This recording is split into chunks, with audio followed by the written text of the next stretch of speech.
Tahimik ka lang. Ginagawa mo ang mga bagay ayon sa sarili mong bilis, hindi ka maingay, hindi ka nagyayabang. Pero napapansin mong may ilang tao sa paligid mo na tila laging may puna, laging may tanong, at minsan parang gusto kang hilahin pababa. Minsan iniisip mo, ano bang ginagawa ko para maliitin nila ako? O baka ako ang may problema?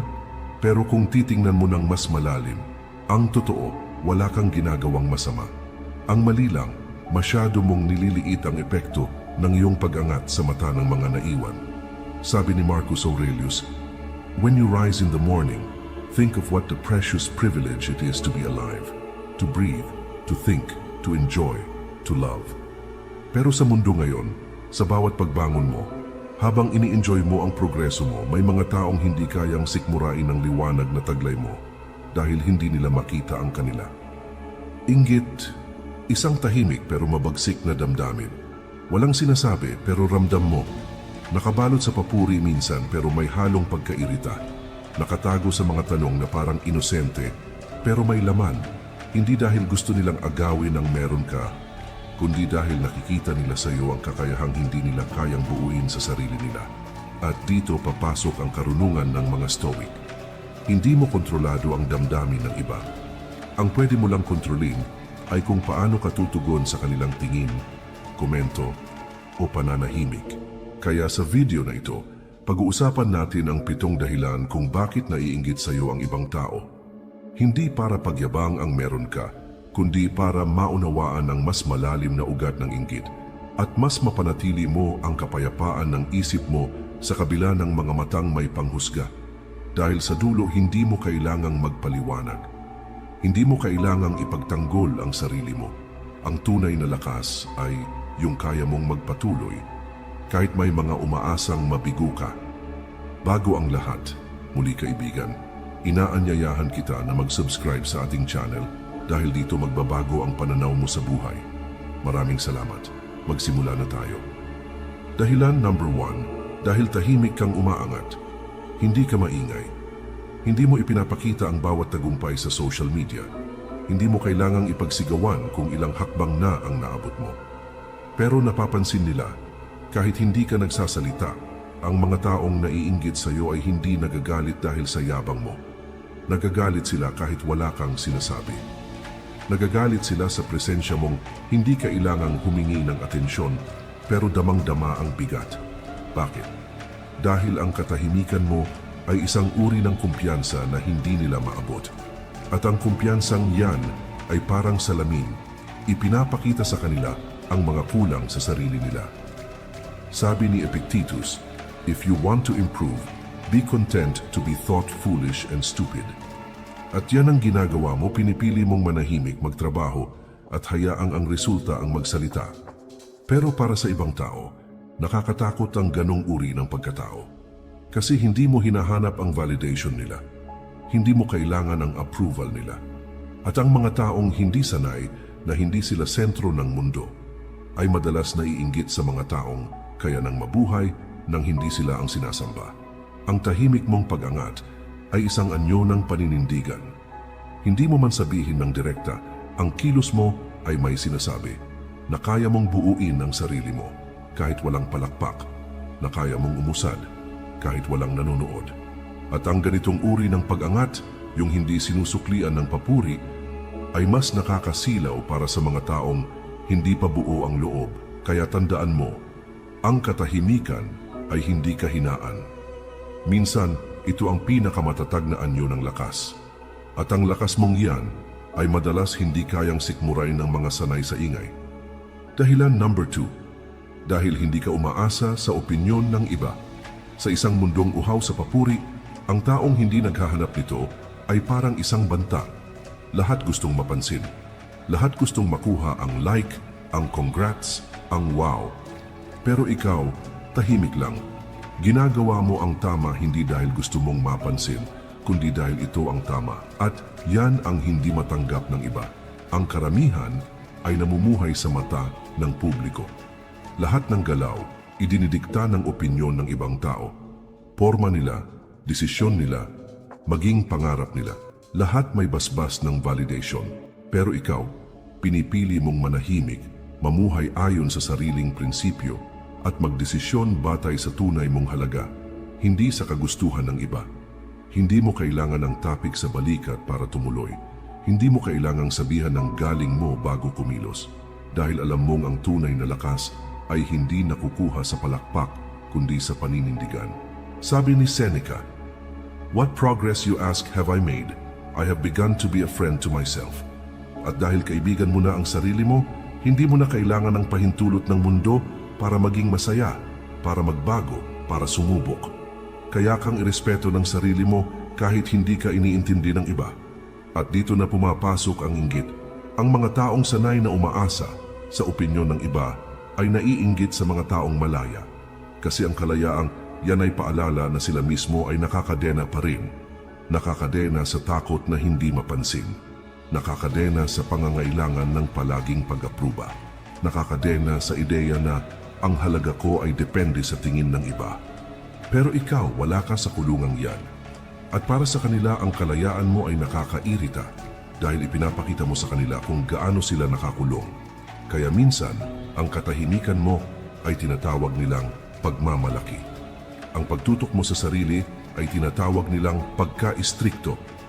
Ang disiplina mo ay tinatawag nilang pagiging mayabang. Pero huwag mong hayaang guluhin ka ng maling interpretasyon. Dahil ang taong may kapayapaan sa sarili ay laging mukhang arugante sa mga taong hindi pa buo. At sa dulo, ang mahalaga ay hindi kung anong tingin nila sa iyo, kundi kung anong tingin mo sa sarili mo kapag tahimik na ang lahat. Dahilan number 3. Dahil marunong kang magbago habang sila paulit-ulit pa rin. Isa ito sa pinakamahirap tanggapin para sa ibang tao, ang makita kang nag-i-evolve habang sila'y nananatiling pareho. Na habang sila'y kumakapit sa dating bersyon ng sarili nila, ikaw naman ay tahimik na lumalampas sa mga limitasyong dati mong kinakahon. Ikaw ay gumagalaw. Hindi dahil gusto mong iwan sila, kundi dahil pinili mong yakapin ang pagbabago, kahit masakit, kahit mag-isa. At iyan, ang hindi lahat kayang gawin. Ang pagbabago ay hindi glamoroso. Walang palakpak sa gabi-gabing pag-aalinlangan. Walang kamera sa likod ng mga tanong mo sa sarili mo kung tama pa ba ang landas na tinatahak mo. Walang aplos sa pagbitaw mo sa mga bisyo, sa maling relasyon. Sa dating ugali mong akala mo noon ay ikaw na talaga. Pero ikaw ginawa mo pa rin.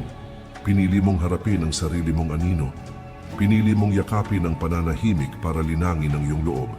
Pinili mong hindi manatili sa comfort zone kahit ramdam mong baka mawalan ka ng karamay sa proseso. At doon nagsimulang sumama ang loob ng iba. Hindi dahil sinaktan mo sila, kundi dahil ipinakita mo sa kanila kung gaano sila natakot magbago. Sabi ni Marcus Aurelius, "If someone can prove me wrong and show me my mistake in any thought or action, I shall gladly change. I seek the truth, which never harmed anyone. The harm is to persist in one's own self-deception and ignorance."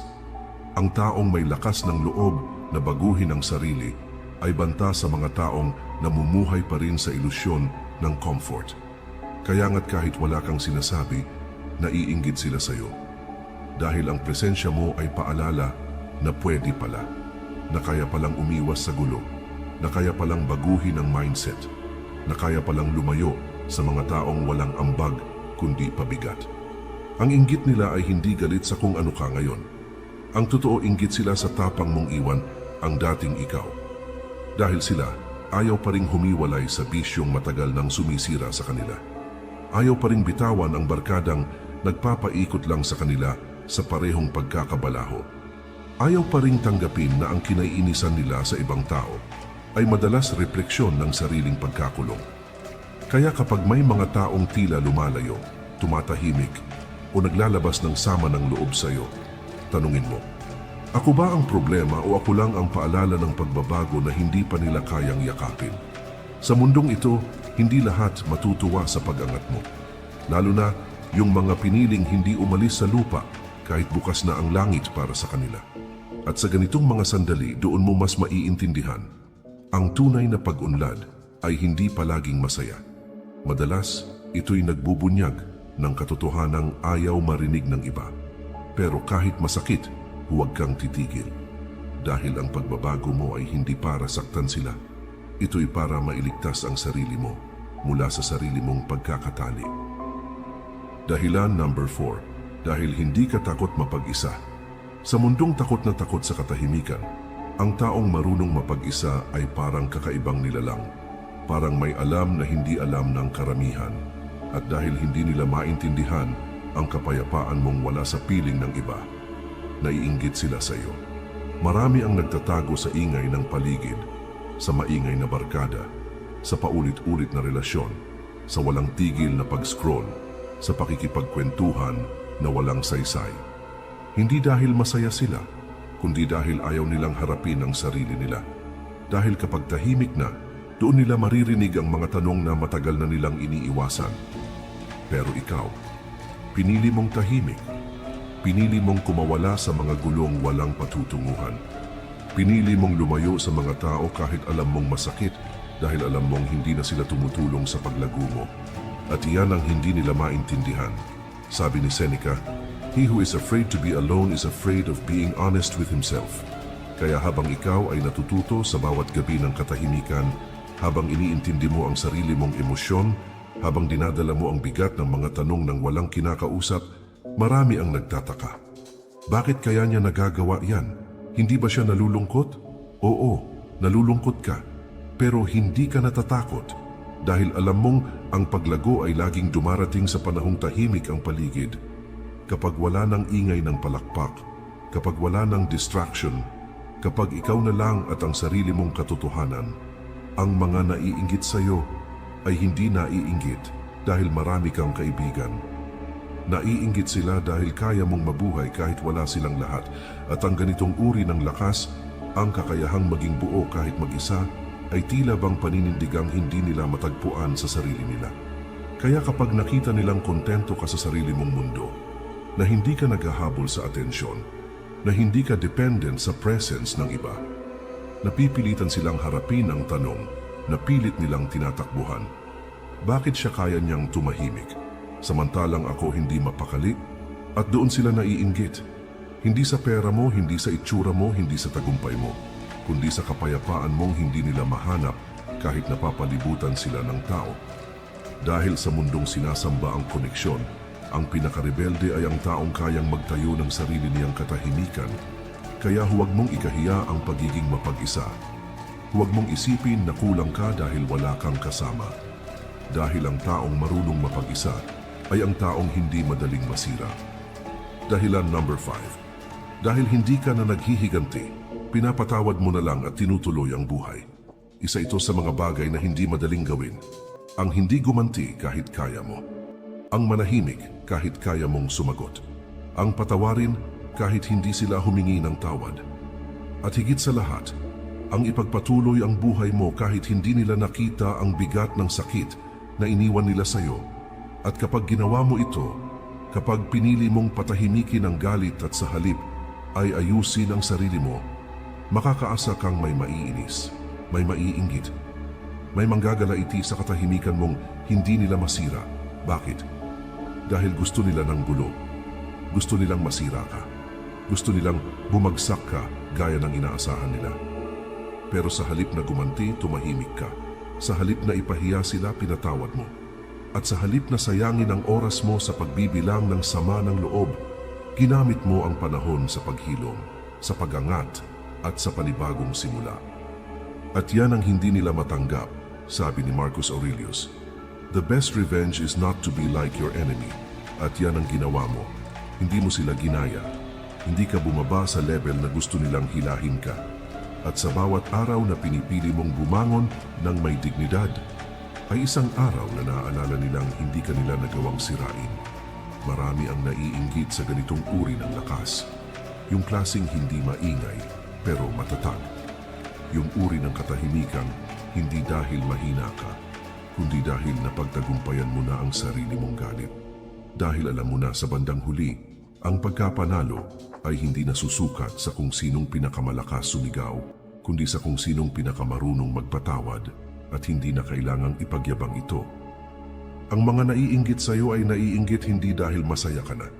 Naiinggit sila dahil akala nila hindi ka na dapat maging masaya. Dahil sa pananaw nila, masyado mong madaling nakalimutan, masyado mong mabilis na nakabangon. At habang sila'y natitiis sa lason ng sariling galit, ikaw na may tahimik na namumuhay sa kalayaang sarili mong pinili. Kaya tandaan mo, kapag pinatawad mo ang isang tao, hindi ibig sabihin wala kang sakit. Ang ibig sabihin lang, mas pinili mong hindi manatili sa lugar kung saan sila naiwan. At ang kakayahang yan, ang kakayahang magpatawad ng walang paghihiganti, ay isang uri ng katahimikan na kinaiinggitan ng mga taong punong-puno pa rin ng galit sa puso. Dahilan number 6, dahil hindi mo na kailangan ng kompetisyon, panatag ka na sa sarili mo. Sa mundong lahat gustong mauna, gustong manguna, gustong mapagkamalang pinakamagaling. Ang taong hindi na nakikipag-unahan ay isang misteryo. Tahimik kang gumagalaw. Walang yabang, walang flex, and walang mas magaling ako diyan na energy. Pero sa bawat kilos mo, halatang buo ka na. At iyan ang nakakagambala sa iba. Dahil sa totoo lang, karamihan ng tao ay hindi talaga gustong manalo. Gusto lang nilang may matalo. Gusto lang nilang may mapagkumparahan para maramdamang mas mataas sila. Gusto nilang patunayan sa iba ang halaga nila.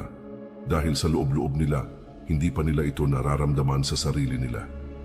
Kaya kapag may isang tulad mo na dumarating, na hindi nakikipagkumpetensya, pero umaangat, na hindi naninira, pero nangingibabaw, na hindi nagpapakitang gilas, pero kapansin-pansin, nagkakandagulo ang sistema nila. Sabi ni Epictetus, "If you want to improve, be content to be thought foolish and stupid." At kaya mong tanggapin yan na minsan tatawanan ka, na minsan hindi ka mapapansin, na minsan aakalain nilang wala kang ambisyon. Pero ang hindi nila alam, kaya mong hindi magmadali dahil panatag ka na sa direksyon mo. Hindi ka na driven ng inggit, ng pride, o ng validation. Ang nagpapaandar sa iyo ngayon ay disiplina, purpose, at katahimikan. At doon sila naiinggit. Hindi sa tagumpay mo, kundi sa peace of mind mong hindi nila mabili. Naiinggit sila dahil habang sila'y abalang-abala sa pagpapatunay ng sarili nila, ikaw ay abala sa pagpapaunlad ng sarili mo. Walang ingay, walang gulo. Nakakabingi sa kanila ang katahimikan mo. Nakakainis sa kanila ang kawalan mo ng pakialam sa kompetisyon dahil habang sila'y abala sa paghila ng iba pababa, ikaw ay abala sa pag-akyat, kahit mag-isa. Tandaan mo, ang taong may tunay na tiwala sa sarili ay hindi kailangang manalo sa palakasan, hindi kailangang mangibabaw sa usapan, hindi kailangang ipamukha kung anong meron siya. Dahil sapat na ang katahimikan niya para ipaalam, buo siya kahit walang nakakakita. At sa mundong puno ng ingay at kompetisyon, ang ganitong klase ng katauhan ay tila isang hamon, isang salamin na nagpapakita kung gaano pa kaliit ang tingin ng iba sa sarili nila. Kaya kapag nararamdaman mong may naiinggit sa'yo, kahit wala ka namang ginagawa, malamang ay dahil wala kang intensyon mangibabaw. Pero ikaw pa rin ang lumilitaw, at sa totoo lang, walang mas nakakainis sa taong hindi mo matalo, kasi hindi naman siya nakikipaglaban. Dahilan number 7, dahil natagpuan mo na ang layunin mo, at hindi na ikaw ang lumang ikaw. Ito na ang dahilan na hindi masabi ng marami, pero damang-dama sa bawat tingin, kilos, at katahimikan nila sa paligid mo. Tahimik kang pinagmamasdan, tahimik kang kinaiinggitan, hindi dahil sa kung anong meron ka, kundi dahil sa kung sino ka na ngayon. Nakita nila kung saan ka nagsimula. Kasama ka nilang naligaw, nagkamali, tumawa, lumuha. Nakita nila ang mga araw na bagsak ka, ang mga gabing puno ng tanong ang mata mo, ang mga panahong kahit sarili mo, hindi mo na maintindihan. At ngayon, tahimik kang tumindig. Tahimik kang binuo ang sarili mo. At higit sa lahat, natagpuan mo na ang layunin mo. Hindi mo man ito ipinagsisigawan, ramdam sa bawat hakbang mo na may direksyon ka na. May dahilan ka na kung bakit ka bumabangon. Hindi ka na basta-basta sumasabay sa agos. Alam mo na kung para saan ka nabubuhay. At ang ganitong klase ng kalinawan ay isang uri ng kapangyarihang hindi lahat handang makita sa isang taong dati nilang ka-level. Kasi ang tagumpay mo ngayon ay hindi na aksidente, hindi na tsamba. Ito ay bunga ng intensyon, disiplina, at paninindigan. At kapag may taong ganyan, nagiging paalala ito sa iba kung gaano pa sila kalayo. Nagiging salamin ito ng lahat ng hindi pa nila kayang harapin sa sarili nila. Sabi ni Marcus Aurelius, "Stop drifting. You've wandered enough. Wake up. Show yourself. You're not a child anymore." At yan ang ginawa mo. Nagising ka. Hindi na ikaw ang taong palaging naghihintay ng direksyon mula sa iba. Hindi na ikaw ang madaling hilahin ng opinyon ng mundo. Ngayon, ikaw na ang gumagawa ng sarili mong landas. Kaya't kahit hindi nila aminin, may kirot sa loob nila sa tuwing nakikita kang kontento, malinaw at buo. Dahil alam nila, ikaw, natagpuan mo na ang sarili mo. At sila, nasa gulo pa rin ng pagkakaila, ng pagpapanggap, ng pakikisabay. Kaya minsan, ang inggit ay hindi mukhang galit. Minsan mukha itong tahimik na paglayo, mukha itong biro na may sundot, mukha itong, "Uy, nagbago ka na may halong panunumbad. Pero ang totoo, hindi ka lang nagbago. Lumaya ka. At ang kalayaan mo, ang linaw ng direksyon mo, ang katahimikang taglay ng isang taong buo na, ay bagay na hindi nila matanggap dahil ito'y paalala ng lahat ng takot pa rin nilang harapin. Kaya kapag tinanong ka, bakit kaya parang naiinggit sila sa akin, wala naman akong ginagawang masama. Ito lang ang sagot. Kasi ikaw na ang naging taong akala nila sila ang mauuna. Kapatid, kung umabot ka sa dulo ng video na ito, marahil isa ka sa iilan na hindi takot harapin ang katotohanan, na hindi lahat ng katahimikan ay kapayapaan at hindi lahat ng pagngiti sa harap mo ay tapat. Ang inggit ay hindi palaging sigaw. Minsan, ito'y bulong, tahimik, mapanlinlang.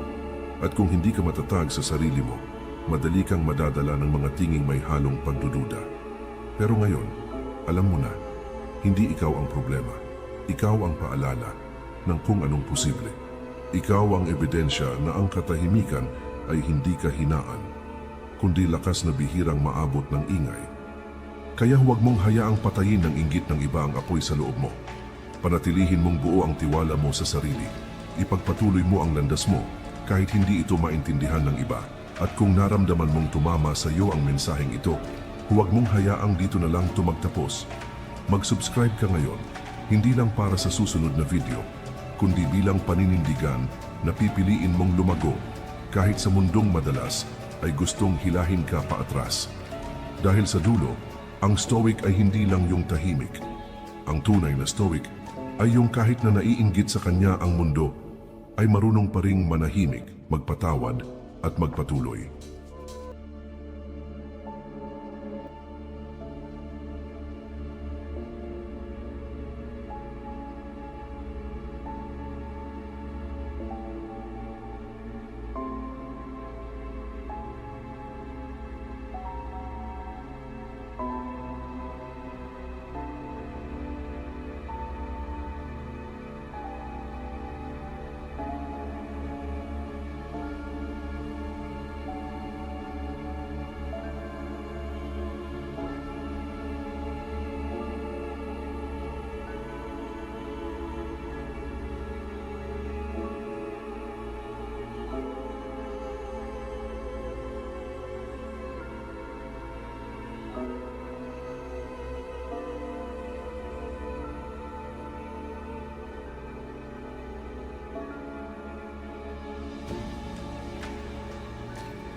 Tahimik ka lang. Ginagawa mo ang mga bagay ayon sa sarili mong bilis. Hindi ka maingay. Hindi ka nagyayabang. Pero napapansin mong may ilang tao sa paligid mo na tila laging may puna, laging may tanong, at minsan parang gusto kang hilahin pababa. Minsan iniisip mo, ano bang ginagawa ko para maliitin nila ako? O baka ako ang may problema? Pero kung titingnan mo ng mas malalim, ang totoo, wala kang ginagawang masama. Ang mali lang, masyado mong nililiit ang epekto ng iyong pag-angat sa mata ng mga naiwan. Sabi ni Marcus Aurelius, "When you rise in the morning, think of what the precious privilege it is to be alive, to breathe, to think, to enjoy, to love." Pero sa mundo ngayon, sa bawat pagbangon mo, habang ini-enjoy mo ang progreso mo, may mga taong hindi kayang sikmurain ng liwanag na taglay mo dahil hindi nila makita ang kanila. Inggit, isang tahimik pero mabagsik na damdamin. Walang sinasabi pero ramdam mo. Nakabalot sa papuri minsan pero may halong pagkairita. Nakatago sa mga tanong na parang inosente pero may laman. Hindi dahil gusto nilang agawin ang meron ka, kundi dahil nakikita nila sa iyo ang kakayahang hindi nila kayang buuin sa sarili nila. At dito papasok ang karunungan ng mga Stoic. Hindi mo kontrolado ang damdamin ng iba.